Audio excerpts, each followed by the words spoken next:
the effect of that in the United States. In the 80s, we didn't have the internet. His original research was lost, his latest research. He went to his granting agency and the university. They would not give him the original copy because he had won the Peace Prize. You know the implications? He was a commie. He had won the Nobel Peace Prize. So the American, okay, 1 month later, the police came to his house, took away his passport.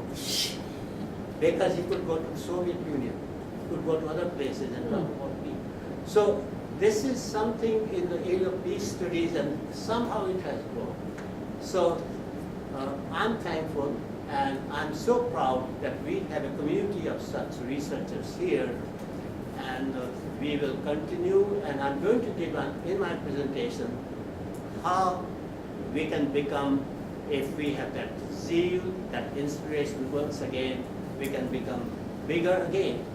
But the history had changed since 1946 with the World Federation of Scientific Workers and with Norman Alcock's and Patricia Alcock's role in creating Canadian Peace Research Institute, that Anna Newcomb and her husband's role in creating the Dundas Peace Research Institute, and 1966 this one. So welcome again, and Mr. President, Chairman, I'm happy to say these few words. All right, thanks, Shreesh. Now, we have 4 presenters, and the first presenter is, again, our illustrious president who's giving a paper on peace, a conceptual quest. You have 20 minutes, Mr. President. Thank you. I should warn you, my presentation is extremely boring. So if I see any of you are snoring, I would understand. The reason I picked up this topic is Robert Christmas. Where are you? There. He is the inspiration for my presentation. He doesn't know. In less than 10 seconds, you will know. I'm going to read the paper. I couldn't finish it. The chair knows about it between my role as a visiting scholar in the College of Law in the United States, and a person from there, and I lost some files too. I'm going to read, and Mr. Chairman, please feel free to stop me whenever. Okay. Thank you. I need a little higher place.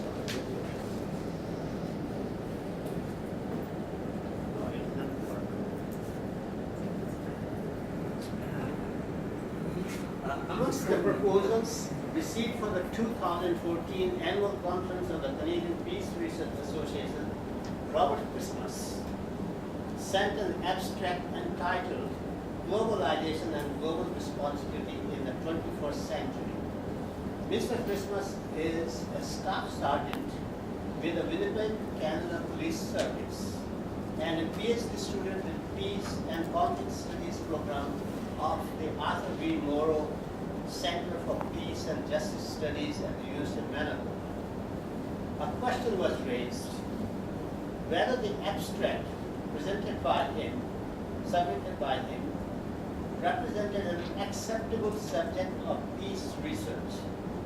And if so, was the concept of peace research being stretched? In his response, this is paraphrased. In his response, Mr. Christmas wrote that the abstract reflected the focus of the proposed PhD thesis that focuses on collaborative approaches to enhance social justice for vulnerable people and the application of Johann Galton's model of positive peace.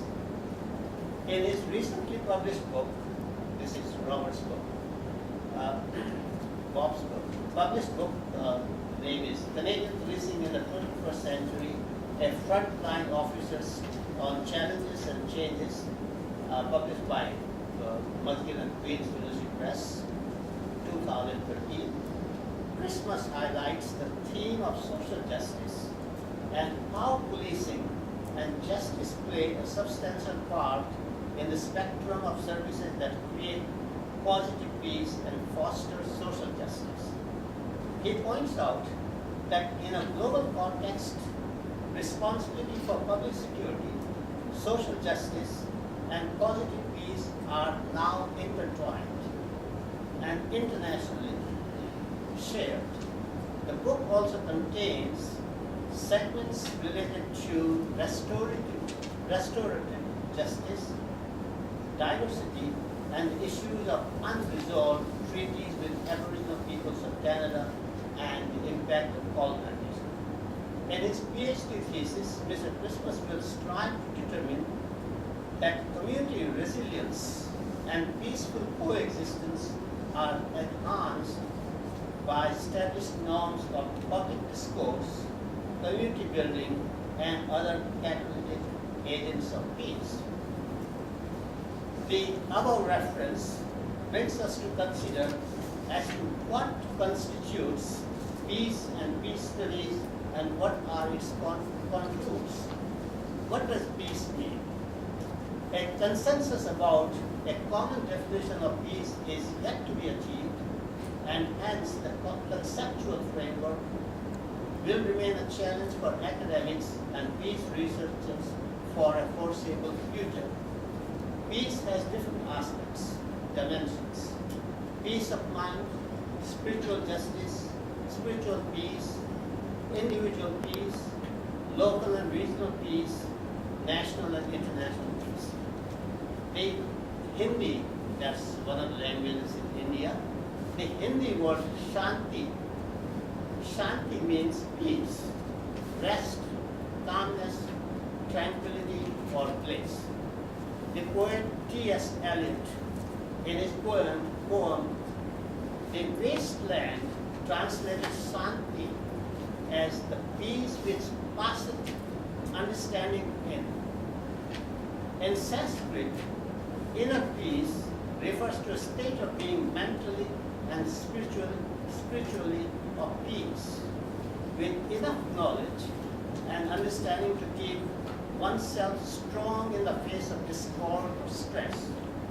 In the Hindu Vedic literature, Shanti is integrated with a cosmic sound of O-M. The mantra Om Shanti Om represents a quest for peace for humanity, peace for all living and non-living creatures, and peace for the universe. Christians and Buddhists contemplate of peace with a similar conceptual framework. Dr. M.V. Naidu, an academic and peace scholar, views peace as a celebration of life, a human and social concept related to life preservation, and life fulfillment on earth. To him, peace has 5 dimensions: non-violence, reducing or eliminating violence, especially by the military, economic justice to eliminate economic deprivation and elimination of hunger, poverty, unemployment, and economic exploitation, social equality, to eliminate discrimination, prejudice, and power hierarchy based on birth, sex, race, religion, and wealth, political liberty from slavery, serfdom, and removal of other inequalities, denial of fundamental freedoms, equality and human dignity, and economic exploitation can destroy human well-being and deny human fulfillment. Psychological fraternity that binds together the other 4 factors. Dr. Hussain B. Danish, former professor of psychiatry and family medicine, University of Ottawa, and former chairman of the Executive Committee for the International Association of Baha'i Studies, interprets peace from a unity paradigm. Peace is the fruit of the tree of human unity, and unity is the hallmark of humanity's coming of age. Humanity, its long march towards maturity, has struggled to free itself from the evil of self-centeredness, aggression, injustice, tyranny, prejudice, and ignorance. The universal yearning for love, peace, and beauty and knowledge has its source in human spiritual nature. The citizens of this united world will be engaged in the creation of a technology of peace, the organization of a cooperative and just society, and the cause of prejudice and discord.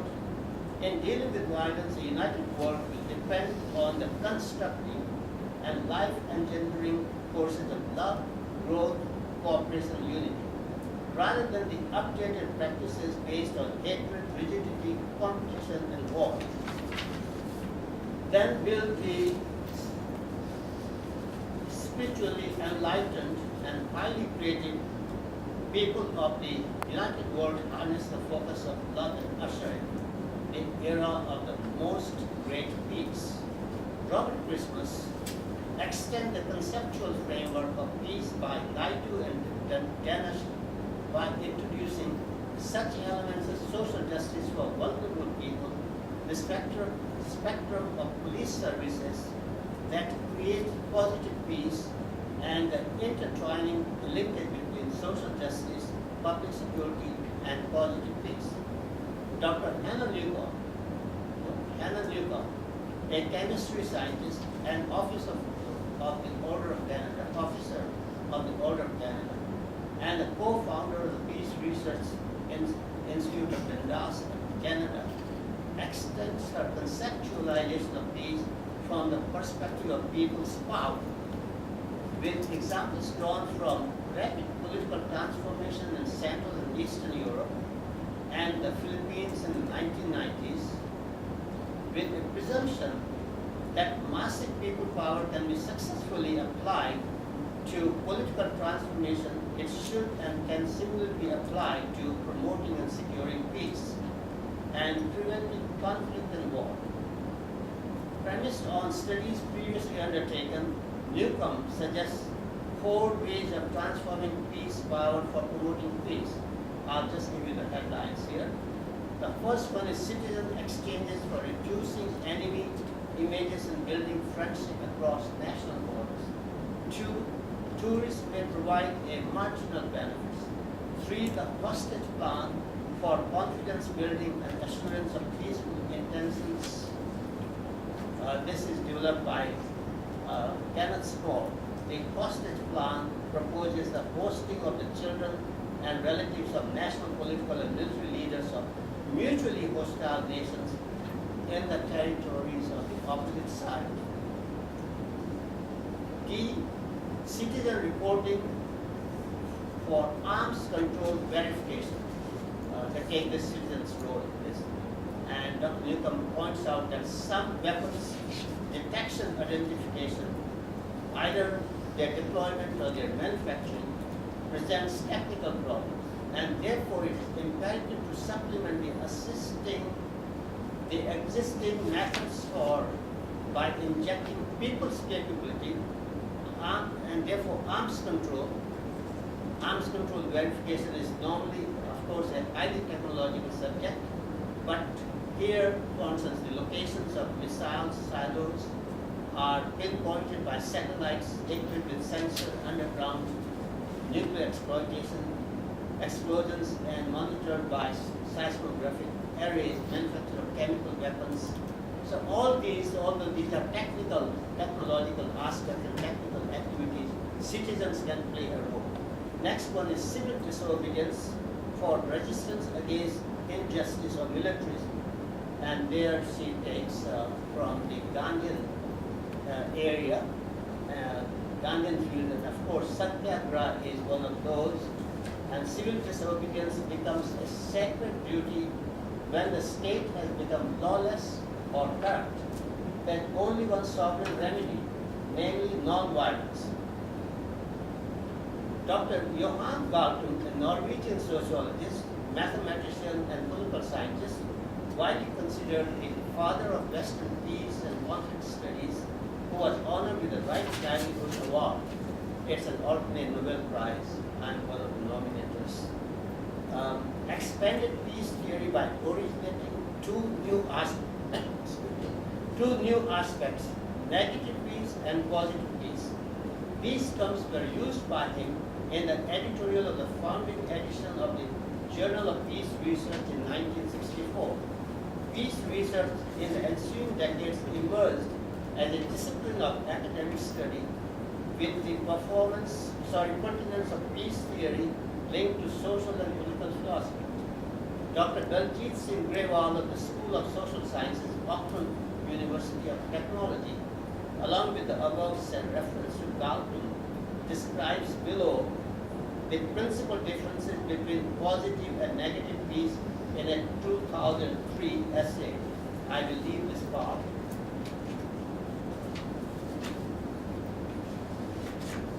My former colleague, Dr. Ray Cleveland, an eminent historian, used peace as a confluence of negative and positive peace. He describes it as a condition in which there is a delicate equilibrium of conflicting impulses and forces in human society, requiring all parties to agree upon a balance of interest, a balance which is reasonable, fair, and workable according to some mutually agreed principles.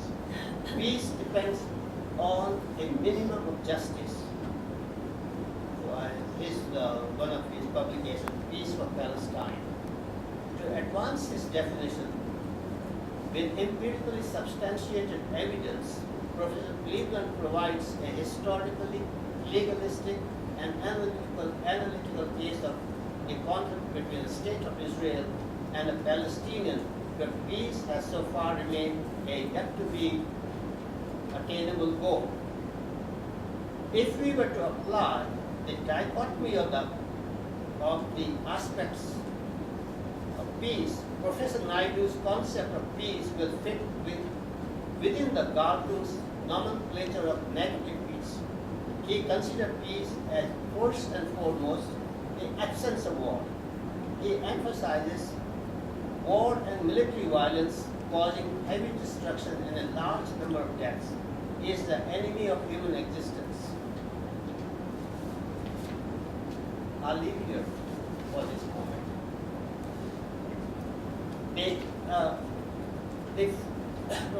He brings other points here.